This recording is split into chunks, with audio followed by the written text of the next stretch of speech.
Here's a portrait of Gabriele D'Annunzio, an Italian poet and army officer. It was painted by his friend in 1912, the American artist born in Rome, Romaine Brooks. 2 years later, World War I would start, and the disastrous Battle of Ypres, a Belgian city, would set the tone for the next 3 years. The same year, 1914, Brooks painted La France Quasimodo, where you see a woman standing heroically in front of the ruins of Ypres. She personifies France. On her jacket, she's wearing the symbol of the Red Cross, the only assumed color in the painting. The portrait is, more than anything else, inspiring, and it's no wonder it's been compared to Liberty Leading the People by Eugène Delacroix. In 1915, this portrait was exhibited and reproductions of it were sold to raise funds for the Red Cross. The painting was accompanied by this poem written by her friend, the poet Gabriele D'Annunzio. Have they hoisted the acrid sponge on the tip of the lance, against her beauteous mouth elated with the sacrament, the cross without Christ, who suffers above her breast, is not but the double wound borne in silence.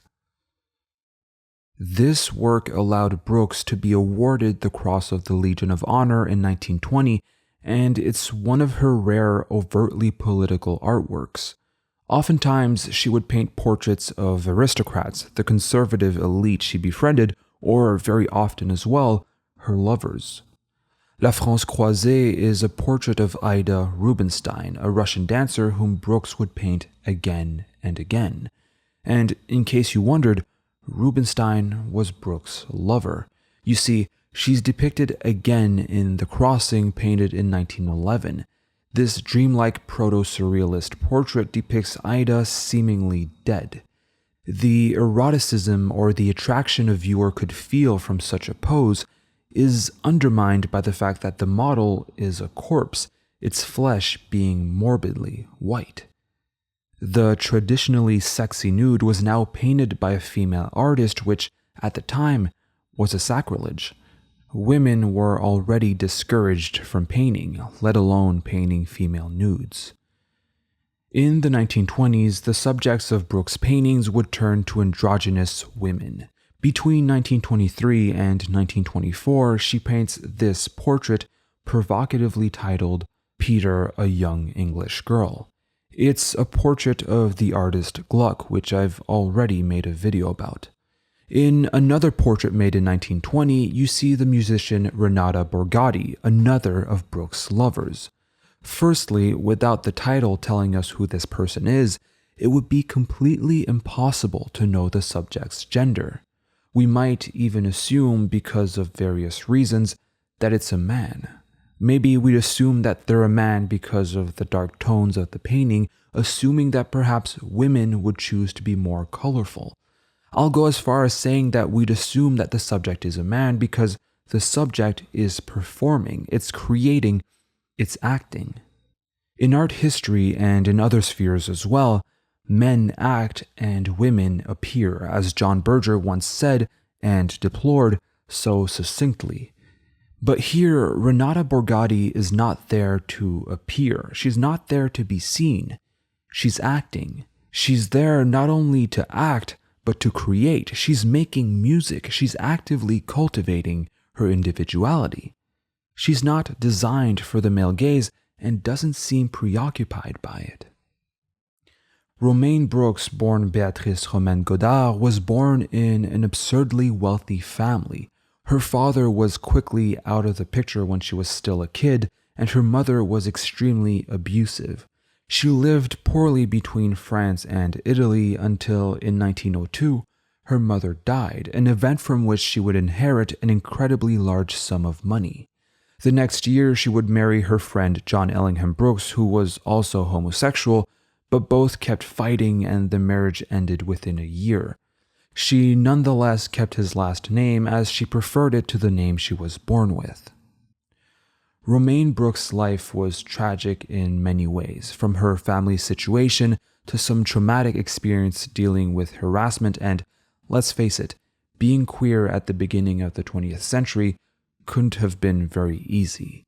But Brooks, however, was extremely wealthy. She had the means to dedicate herself to her work without the pressures of the market. She could be true, authentic, and genuine in part because of her privileges, something not too many people at the time could afford. This is perhaps one of the reasons why her 1923 self-portrait is her most well-known work. It's authentic, empowering, and maybe even a bit confrontational. First, she's depicting herself androgynously, and if it wasn't for her red lips, we probably wouldn't be able to tell that she's a woman.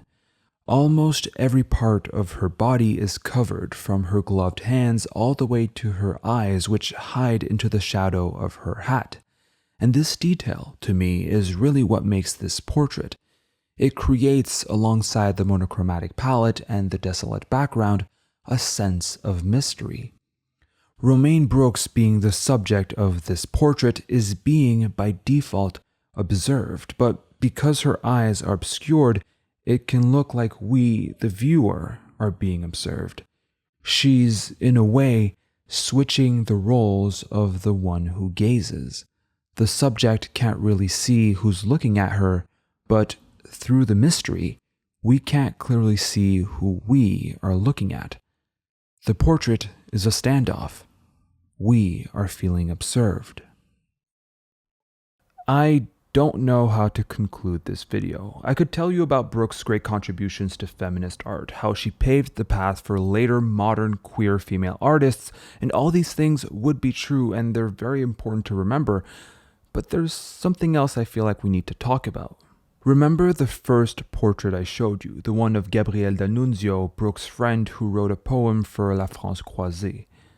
D'Annunzio was a precursor to Italian fascism. He would later reject fascism, but he nonetheless built the basis and the foundations of Italian fascism on which Benito Mussolini would thrive. D'Annunzio would call himself Il Duce, the same title Mussolini would later adopt. He also popularized the so-called Roman salute and normalized military parades. That being said, this doesn't mean that Brooks is a fascist by association, but she still held some pretty contentious and harmful political opinions. Brooks had a profound distaste for the poor. She was an admirer of Mussolini, and she, just like many bourgeois of her time, was anti-Semitic. She associated Jews to the Russian Revolution, although two of her most important lovers, Ida Rubinstein and Natalie Clifford Barney, were Jewish. Romaine Brooks was a bigot, and through my research I've seen countless people trying to excuse her politics. For example, Cassandra Langer, who wrote a biography on Brooks in 2015, wrote that Brooks misread fascism as a nationalistic movement in support of social elites, not military dictators whose aim was to restore peace through imperialism, through prioritizing culture. She called Brooks politically immature, and she said that her social situation as well as her upbringing were kind of pointing her towards these political opinions. I don't know how much Brooks' politics should influence our perception of her art, and I'll leave that discussion for the comment section, but what I do know is that we can't excuse her for her political opinions. And I don't want to hold Brooks accountable for her ideas because I want some sort of justice or because I want to cancel her.